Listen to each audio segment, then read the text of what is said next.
Kita masuk dalam doa sebelum kita mendengarkan firman Tuhan.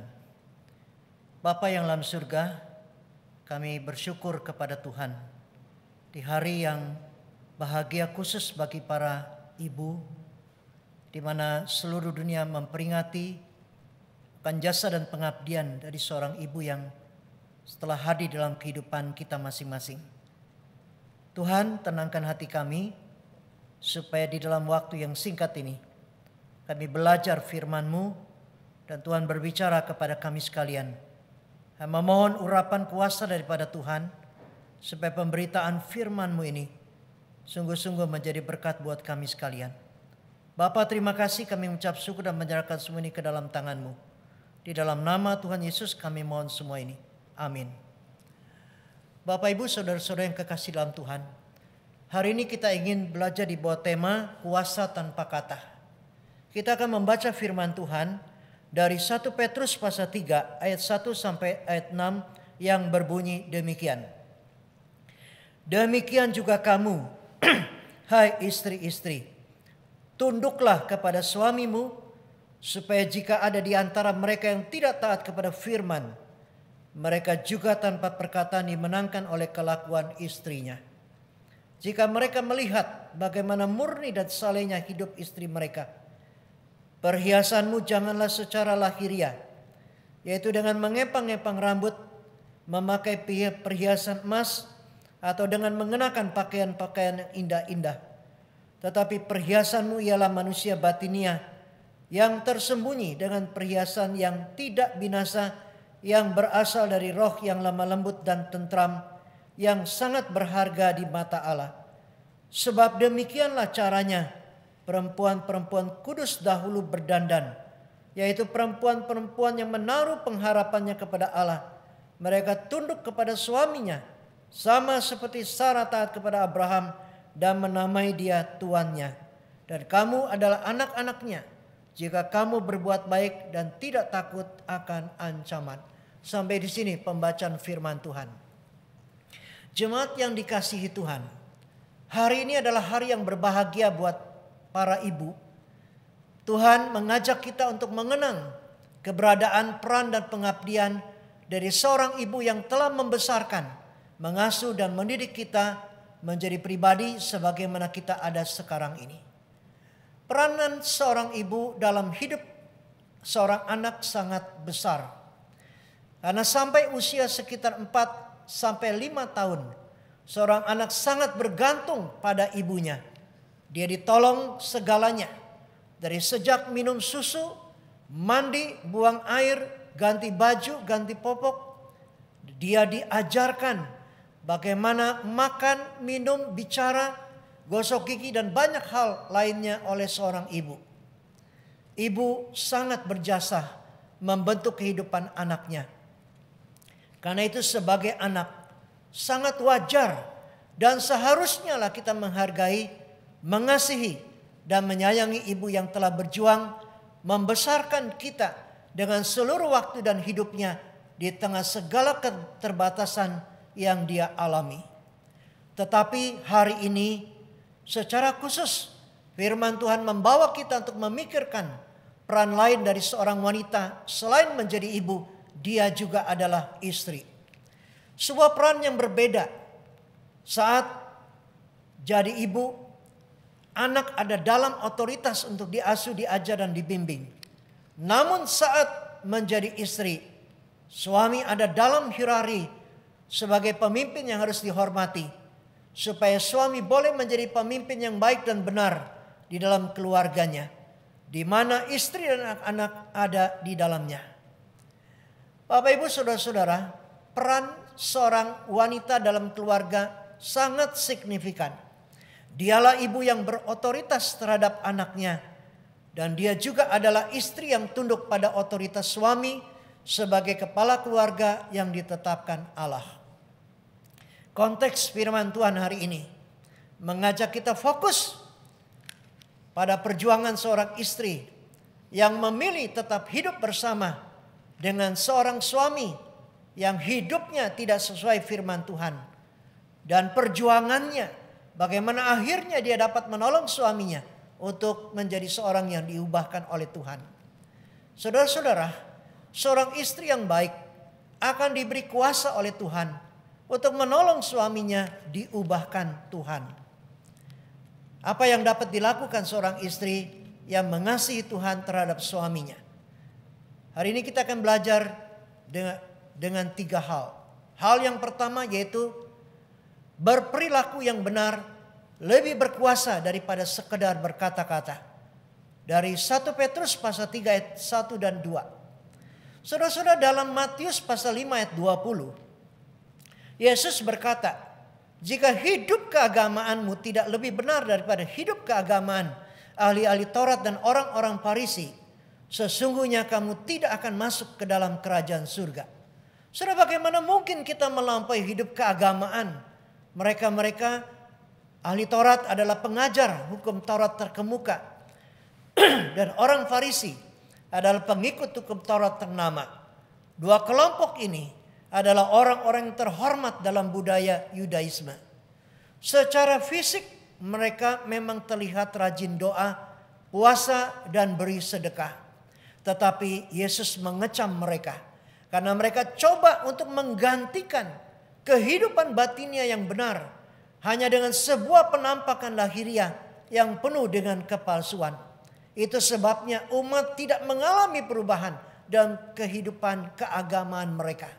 Saudara-saudara, perubahan hidup manusia sesungguhnya dikerjakan Allah dari dalam, yaitu dari hati. Dia ubah hati kita dengan pengampunan dan penyuciannya, sehingga manusia memiliki hidup baru yang berasal dari hati yang dibaharui dan dipulihkan dari dosa. Yeskiel 36 ayat 26 berkata, kamu akan kuberikan hati yang baru dan roh yang baru di dalam batinmu. Dan aku akan menjauhkan dari tubuhmu hati yang keras dan kuberikan kepadamu hati yang taat. Saudara, inilah kekuatan yang tidak bisa dikalahkan oleh apapun juga. Kekuatan yang berasal dari dalam diri seorang anak Tuhan, yaitu kita punya hati yang baru yang didiami dan dikuasai oleh Roh Kudus. Sebuah hati yang diciptakan oleh Tuhan untuk kita taat dan dengar-dengaran akan Tuhan. Seorang istri saat dia tahu bahwa suaminya tidak hidup taat pada firman, maka dia sadar yang dibutuhkan suaminya bukan banyak dan kerasnya kata-kata nasihat dan perintah, tetapi sesungguhnya ketulusan hatinya yang mau berjuang untuk menolong suaminya diubahkan Tuhan. Saudara-saudara yang kekasih dalam Tuhan, seorang suami yang tidak taat firman, dia tidak dengar kata-kata dari istri sebaik apapun juga, kalau itu tidak tercermin dalam kehidupan sang istri. Tapi sebaliknya sikap tunduk dan hormat istri karena dia melakukan perintah Tuhan kepada suaminya ada sebuah gambaran hidup yang tidak bisa disangkalinya. Suatu hari sang suami akan dikalahkan atau menyerah oleh kasih tunduk dan hormat sang istri kepadanya. Seperti yang dikatakan dalam firman Tuhan, jika para suami melihat bagaimana murni dan salehnya hidup istri mereka. 1 Petrus pasal 3 ayat 2. Saudara, itulah yang disebut perilaku yang benar lebih berkuasa dari sekedar kata-kata. Tepat sebagaimana dikatakan Petrus, mereka juga tanpa perkataan dimenangkan oleh kelakuan istrinya. 1 Petrus pasal 3 ayat 1. Perilaku seorang istri lebih dahsyat daripada sekedar berkata-kata. Bapak, Ibu, Saudara, tapi tidak gampang untuk menanti perubahan itu terjadi. Kita akan belajar hal yang kedua, yaitu kedekatan dengan Tuhan adalah kekuatan dari sebuah perjuangan. Mazmur 42 ayat 2 mengatakan, seperti rusa yang merindukan sungai yang berair, demikianlah jiwaku merindukan Engkau ya Allah. Pemazmur mengungkapkan tentang kebutuhan jiwa manusia akan Tuhannya. Bagaikan seekor rusa yang haus akan air, yang akan berlari melesat sekuat tenaganya ke tempat di mana dia biasa minum. Dan di sanalah dia akan minum sepuas-puasnya. Dia melupakan segala hal hanya untuk minum karena dia haus dan sangat haus. Saudara-saudara, itulah gambaran dari jiwa yang haus.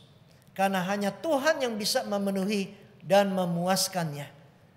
Saudara-saudara, perjumpaan pribadi dengan Tuhan dan usaha untuk membangun relasi yang intim dengan Tuhan adalah sebuah perjalanan rohani menuju pemenuhan jiwa kita. Tuhan hadir untuk memenuhi ruang kosong jiwa kita. Dan respon kita kepadanya adalah memenuhi hidup kita dengan sukacita untuk melakukan setiap kehendaknya. Melakukan perintah dan kehendaknya jadi kesukaan kita. Walaupun sulit, seorang istri tidak mudah menaruh hormat pada suami yang hidupnya tidak sesuai firman Tuhan. Tetapi karena jiwanya telah dipuaskan oleh Tuhan, maka dia akan lakukan perintah Tuhan dengan sukacita. Perjumpaan dengan Tuhan akan membawa kita pada kedalaman jiwa untuk mengenal dan memahami serta mengerti Tuhan seutuhnya di dalam hidup kita. Dan pengenalan itu akan terus bergerak secara gradual, makin lama makin dalam. Dan di sana ada pengertian yang dalam terhadap kegagalan seorang suami. Di sana tidak ada sungutan, bantahan atau komplain dalam menghadapi kesulitan dan berbagai pergumulan hidup.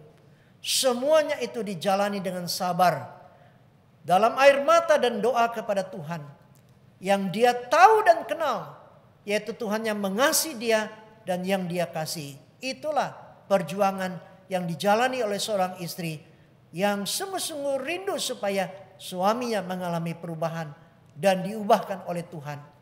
Saudara-saudara, di dalam diam dan sunyi, seorang istri datang pada Tuhan.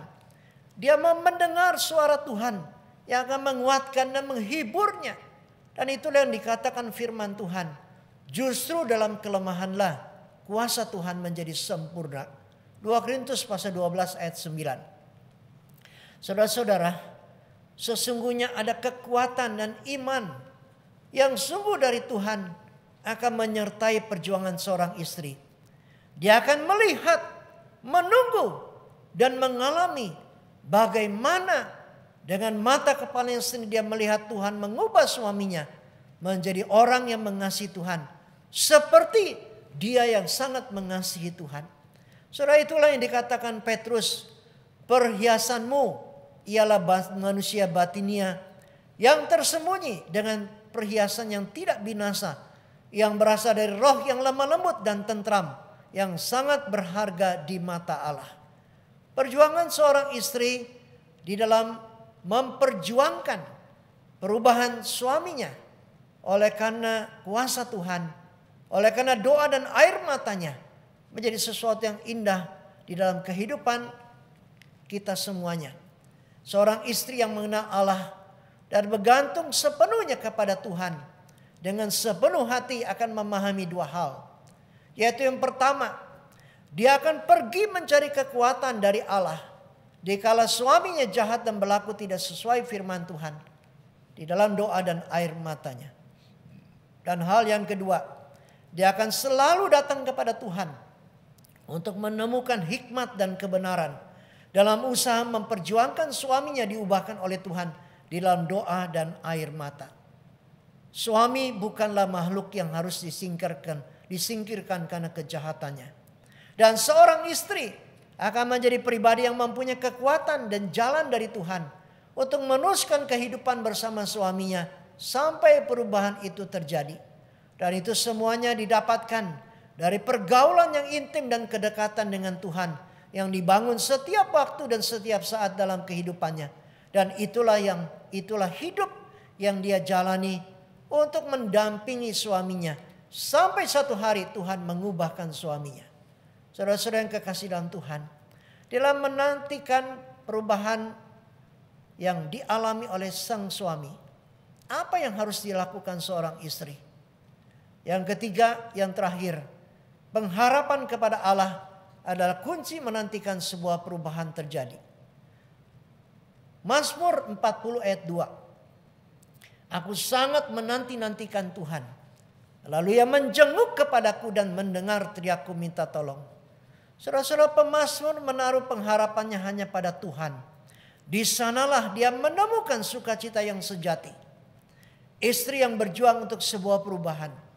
Dia akan melewati lorong waktu yang panjang, yang diisi dengan kekecewaan, sakit hati, dan perlakuan yang tidak menyenangkan dari sang suami. Tentu tidak mudah untuk melewatinya. Penuh dan kesesakan dan air mata. Hanya Tuhan yang mengerti dan menyadari dan bisa merasakan bagaimana penderitaan seorang istri. Tetapi saudara-saudara, hanya Tuhan juga yang dapat memberi kekuatan pada istri untuk tetap jadi pribadi yang benar di mata Tuhan. Firman Tuhan mengatakan, sebab Allah memberikan kepada kita bukan roh ketakutan, melainkan roh yang membangkitkan kekuatan, kasih, dan ketertiban. 2 Timotius pasal 1 ayat 7. Seorang istri yang menaruh harapannya kepada Tuhan, dia sangat mengerti bahwa Tuhan memberikan dia bukan roh ketakutan, bukan roh keputusasaan, tetapi roh yang membangkitkan kekuatan, kasih, dan ketertiban. Saudara, firman Tuhan memberitahukan bahwa seorang istri yang menaruh pengharapannya kepada Allah harus tetap berada pada koridor tanggung jawabnya, yaitu untuk tunduk dan hormat kepada suaminya. Itulah yang dilakukan Sarah terhadap Abraham suaminya. Sikap tunduk dan hormat kepada suami yang hidup tidak sesuai dengan firman Tuhan sering dikatakan ada sebuah tindakan bodoh dan lemah. Tetapi sikap itu dilakukan bukan karena istrinya lemah dan bodoh, tetapi karena istri sangat percaya dan dia menaruh pengharapannya bahwa Allah akan menolong dia, dan bukan hanya dia tapi juga suaminya. Dia lakukan dengan penuh iman pada Tuhan, sumber pengharapannya. Dia lakukan dengan sungguh seperti kepada Tuhan. Dia tunduk dan hormat kepada suami, bukan karena suaminya baik, tapi dia lakukan karena dia lakukan untuk Tuhan. Dan di dalam nama Tuhan yang memberinya kuasa. Kolose pasal 3 ayat 17. Saudara-saudara, istri yang tersakiti akan berpikir untuk bercerai. Tapi istri yang menaruh harap pada Tuhan, dia sangat percaya bahwa Tuhan bisa ubah suaminya dan memakai dia sebagai sarana untuk menolong suaminya diubahkan Tuhan. Dia akan tetap berada di sisi suaminya untuk melihat dan menantikan kapan Tuhan bekerja untuk mengubah suaminya. Sarai pernah gagal mendampingi suaminya menanti janji Allah tentang sebuah keturunan. Dia yang memberi ide brilian untuk menghampiri Hagar, hambanya kepada Abraham suaminya. Tapi akibatnya sampai hari ini, saudara dan saya, kita masih merasakan akibat ide brilian yang dilakukan oleh Abram atas saran dari istrinya. Saudara-saudara, firman Tuhan mengingatkan kepada para istri untuk berlaku seharusnya kepada suami. Bukan karena suami pantas menerimanya, tapi karena pengharapan kepada Allah. Maka perintahnya itu untuk tunduk dan hormat dijalankan dengan penuh ketaatan kepada Tuhan. Seorang istri yang menaruh harapannya kepada Allah dan tetap melakukan perintah dan kehendak-Nya akan diberikan kuasa oleh Tuhan untuk memenangkan suaminya kepada Tuhan. Bukan dengan kata, tapi dengan kuasa dari Tuhan sendiri. Saudara-saudara, perlawanan bukan cara Tuhan, tetapi perilaku yang benar lebih berkuasa dari hanya sekedar kata-kata. Selamat berbahagia bagi para istri yang dipakai Tuhan untuk membawa suaminya diubahkan Tuhan. Hidup rumah tangganya akan terus berjalan dan penuh sukacita oleh karena anugerah dan berkat dari Tuhan. Dan khusus bagi para suami, mari kita menjadi pria yang terus diubahkan Tuhan. Supaya kita bisa menghidupi sebuah keluarga yang sungguh takut dan hormat kepada Tuhan. Keluarga yang dipimpin oleh seorang pria dengan didampingi oleh seorang istri dan anak-anak yang hidup di dalam takut dan hormat kepada Tuhan. Jangan sakiti istri yang mengasihi Tuhan dan menaruh harapannya pada Tuhan, sebab Tuhan menjadi pembela mereka. Para istri, Tuhan mau kita berperilaku yang benar. Hidup dalam relasi yang intim dengan Tuhan. Dan taruhlah harapan sepenuhnya kepada Tuhan. Tuhan memberkati kita semuanya. Amin. Mari kita masuk dalam doa. Bapa, terima kasih banyak untuk kebenaran firman-Mu yang kami sendiri dengar dan lihat dan saksikan bahwa Tuhan adalah Tuhan yang mengasihi kami.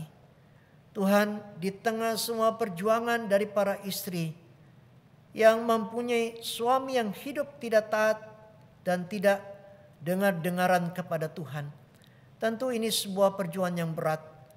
Tuhan, kuatkan mereka. Dan khusus kami berdoa untuk kami para pria, para suami-suami Tuhan. Tuhan, tolong kami supaya kami bisa hidup dengan takut dan hormat kepada Tuhan. Supaya kami boleh menjadi pemimpin yang benar di tengah semua kekurangan, kelemahan, kegagalan kami. Kami boleh bersama-sama berjuang dengan istri dan suami untuk membangun sebuah keluarga yang berkenan kepada Tuhan bersama anak-anak yang Tuhan berikan kepada kami. Tuhan, kiranya Engkau berkati firman-Mu supaya sungguh-sungguh menjadi berkat buat setiap kami. Terima kasih banyak Tuhan. Di dalam nama Tuhan Yesus kami mohon semua ini. Amin.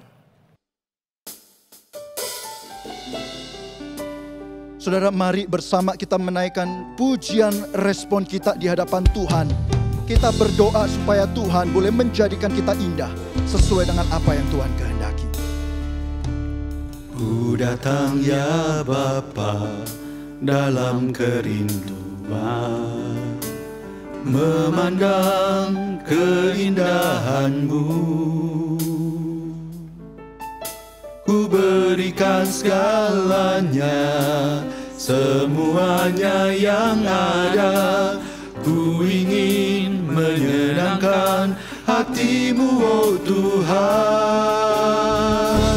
Jadikan aku indah yang Kau pandang mulia, seturut karya-Mu di dalam hidupku. Ajarku berharap hanya kepada-Mu, taat dan setia kepada-Mu.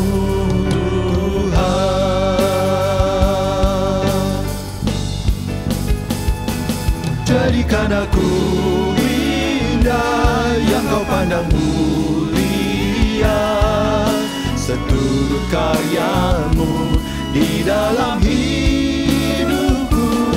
Ajarku berharap hanya kepada-Mu, taat dan setia kepada-Mu.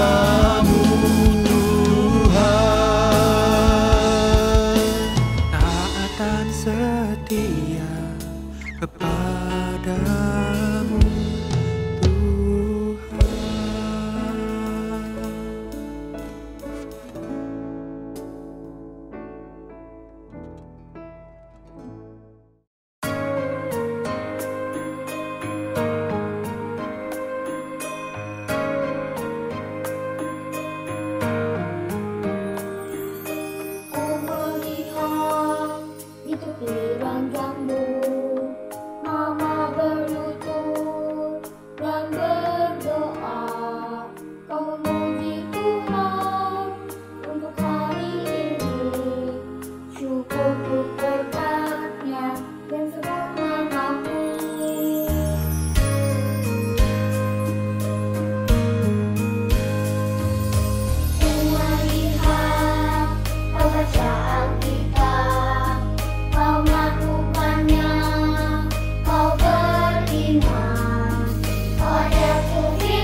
Saudara, seperti yang kita ketahui bersama, hari ini hari yang istimewa.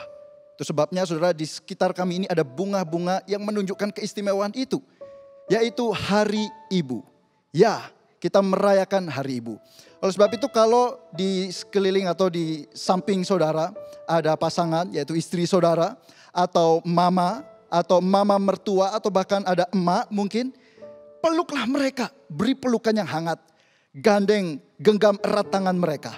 Kita akan mengambil waktu untuk bersama-sama berdoa untuk orang-orang istimewa yang Tuhan tempatkan di dalam hidup kita ini.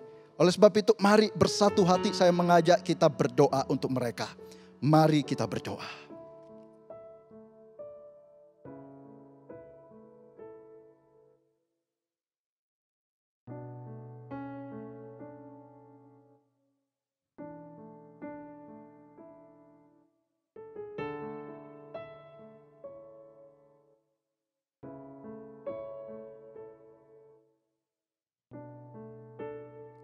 Puji Tuhan, puji Tuhan.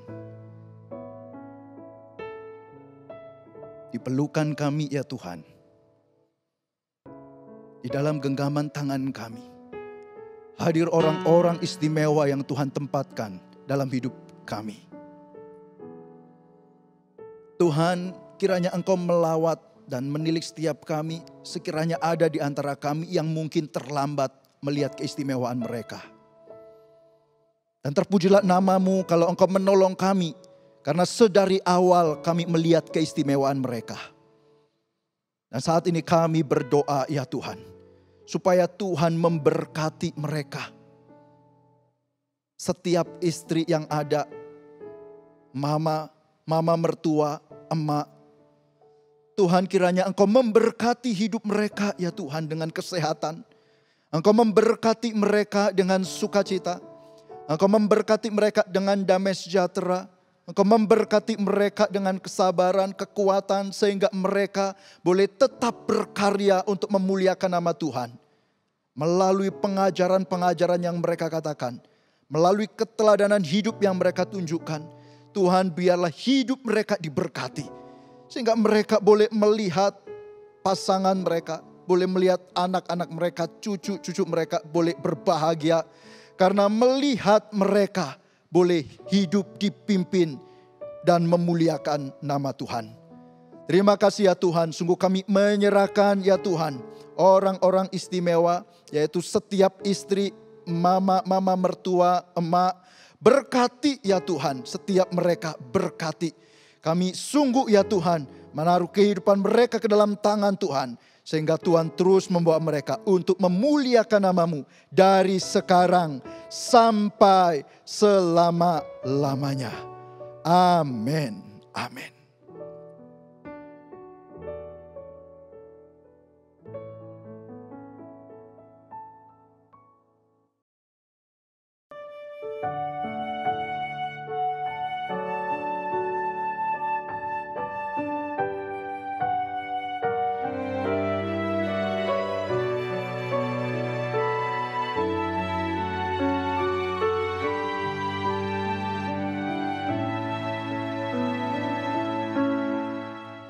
Di waktuku masih kecil, gembira dan senang, tiada duka ku kenal, tak kunjung mengerang di sore hari nan sepi.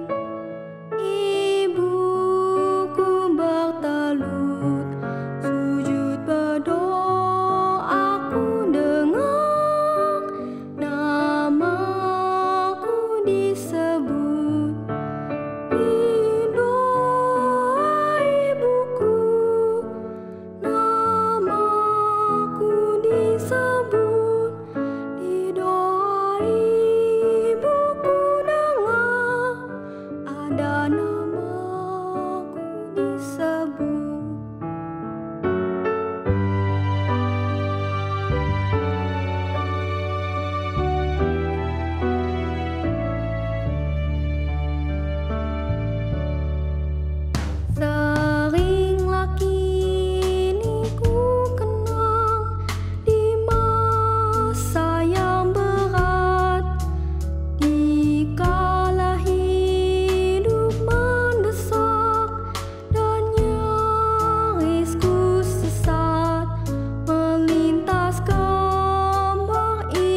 Penelitian bilang, minum jus paria setiap hari bisa menurunkan kadar gula darah di dalam tubuh secara signifikan.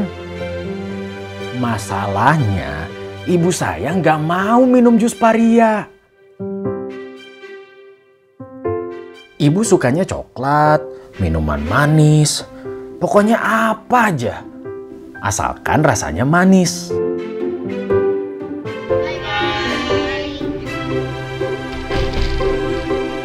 Setiap dikasih jus nggak pernah diminum. Malahan diem-diem dibuang.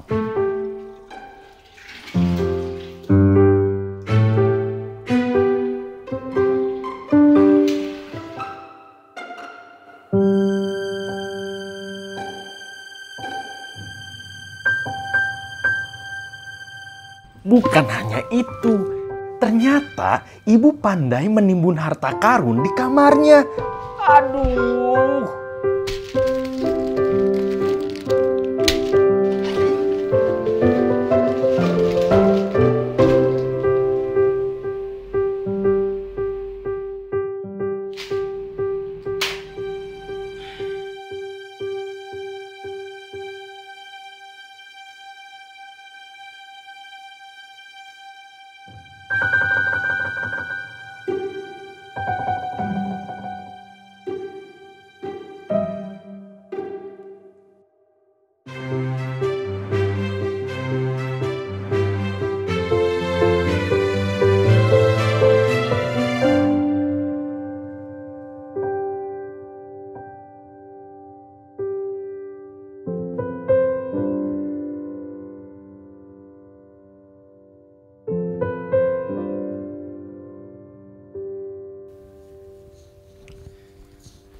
Ini kunci mobilnya, STNK-nya udah ada di dalam ya.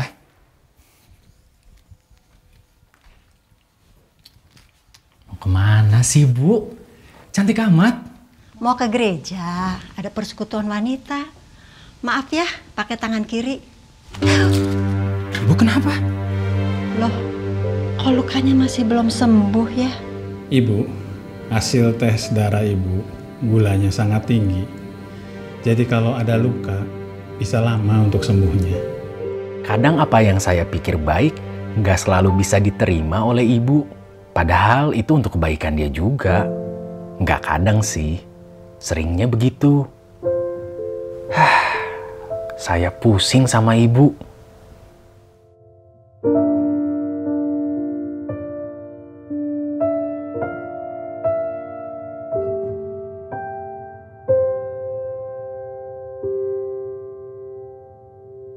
Mungkin dia juga dulu pusing sama saya kali ya. Bu, Fajar pulang.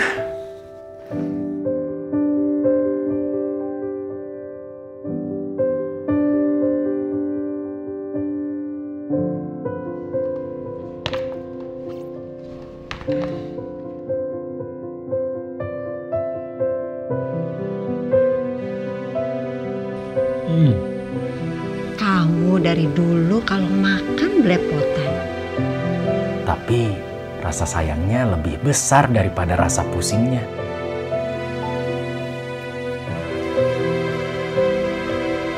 Lukanya udah sembuh, Bu.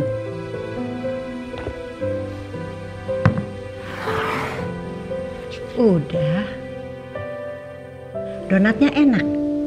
Enak, tapi lebih enak donat buatan ibu.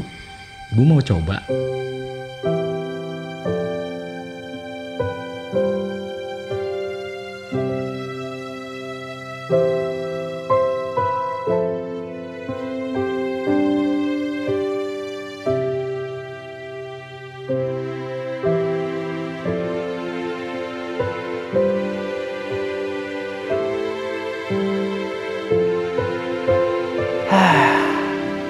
Hubungan ibu dan saya kadang manis seperti donat, kadang pahit seperti jus paria. Namun itulah aneka rasa kehidupan yang Tuhan berikan untuk kita.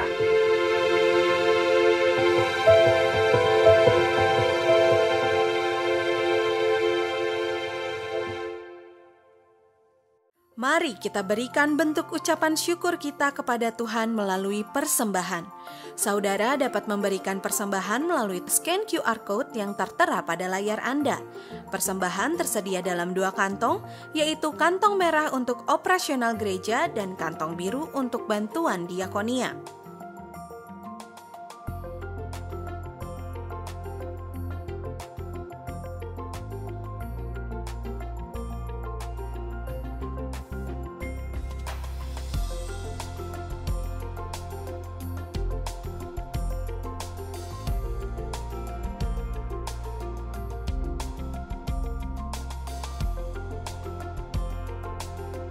Kebaktian doa dapat Anda ikuti melalui online streaming setiap hari Rabu. Mari siapkan hati dan bergabung dalam ibadah kenaikan Tuhan Yesus pada hari Kamis 13 Mei 2021 melalui channel YouTube GI Hokim Tong atau melalui Radio Suara Indah 92,1 FM. Shalom jemaat yang dikasihi oleh Tuhan Yesus Kristus, salam sehat untuk kita semua.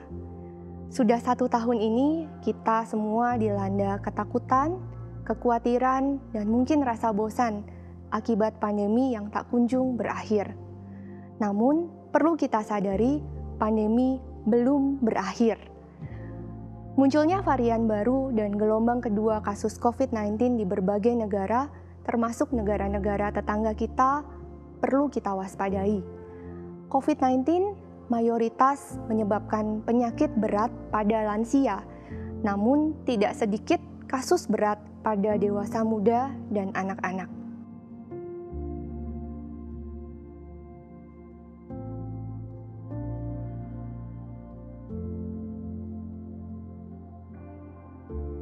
Dua minggu ini, saya merawat seorang pasien, seorang ibu berusia 60 tahun dengan COVID yang berat.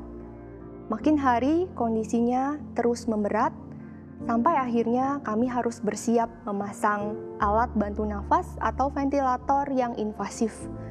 Keluarga menolak dan mau pasrah saja. Di luar dugaan, kondisi ibu ini hari demi hari terus membaik, dan hari ini ibu sudah bisa bernafas pakai masker oksigen biasa. Pada kasus yang lain, tepat di sebelah bed ibu ini, ada seorang anak muda berusia 36 tahun, sama-sama dengan COVID yang berat. Namun, akhirnya anak muda ini tidak tertolong dan meninggal dunia. Berbagai kisah dan cerita, ada yang berakhir suka, sebagian berujung duka. Kita perlu berhikmat dan terus-menerus meminta pertolongan Tuhan dalam menghadapi pandemi ini. Terlebih sebentar lagi musim liburan panjang. Jangan sampai kita terjangkit virus atau justru menjadi pembawa virus. Apa yang bisa kita lakukan? Taati protokol kesehatan. Tetap laksanakan 5M. 1. Memakai masker. 2. Mencuci tangan. 3. Menjaga jarak. 4. Menghindari kerumunan. 5. Membatasi mobilisasi. Taati aturan pemerintah mengenai larangan mudik dan keluar kota. Sayangi diri, sayangi keluarga, dan sayangi orang-orang yang kita sayang dengan mentaati peraturan dan menjaga diri. Pandemi COVID-19 belum selesai. Mari kita sama-sama menjaga diri dan bersama kita melewati pandemi ini. Tuhan memberkati. Follow Instagram @hokimtong dan simak informasi terbaru seputar GII Hokim Tong. Bapak, terima kasih banyak untuk kesempatan yang Tuhan berikan buat kami, di mana kami boleh memberi bagi pekerjaan-Mu Tuhan. Ada begitu banyak berkat yang Engkau sudah anugerahkan kepada kami sekalipun di tengah masa yang sulit ini Tuhan. Oleh karena itu, kiranya Tuhan memberkati. Tangan-tangannya sudah memberi. Tuhan akan sungguh-sungguh melihat kedalaman hati kami. Dan biarlah apa yang kami beri sungguh-sungguh akan jadi kemuliaan bagi nama Tuhan. Dan kami juga berdoa Tuhan Yesus, kalau ada tangan-tangan yang belum sempat memberi, beri kesempatan bagi mereka, berkati mereka, supaya mereka boleh memberi bagi Tuhan. Tuhan, kami berdoa untuk semua uang-uang yang sudah dikumpulkan ini. Berikan hikmat bijaksana kepada para pimpinan kami, supaya mereka bisa mengatur semuanya ini untuk keluasan pekerjaan-Mu Tuhan. Tuhan, terima kasih banyak untuk semua kesempatan Tuhan berikan kepada kami. Akhirnya jemaat yang dikasih oleh Tuhan, arahkan hatimu kepada Tuhan dan terimalah berkat Tuhan. Kiranya kasih dari Allah Bapa, anugerah dari Tuhan kita Yesus Kristus, penyertaan dari Allah Roh Kudus akan turun menyertai kita sekalian dari hari ini, setiap hari, sampai Maranatha, Tuhan memanggil kita kembali kepadanya. Amin.